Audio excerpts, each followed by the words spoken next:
চোখের পাতা করছে ব্যথা, শেষে বুঝি পানি। রক্তগুলো টলমল ঝরবে এবার জানি। দু চোখ আমার অন্ধ হোক, বন্ধুর পাশে অন্য লোক, কেমন করে দেখবো আমি এমন অবিচার। খোদার কাছে মোনাজাতে বলি বারে বার, কেন সে প্রাণ বন্ধু হইল না আমার।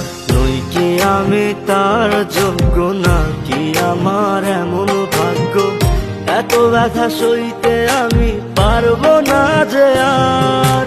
খোদার কাছে মোনাজাতে বলি বারে বার, কেন সে প্রাণ বন্ধু হইল না আমার। খোদার কাছে মোনাজাতে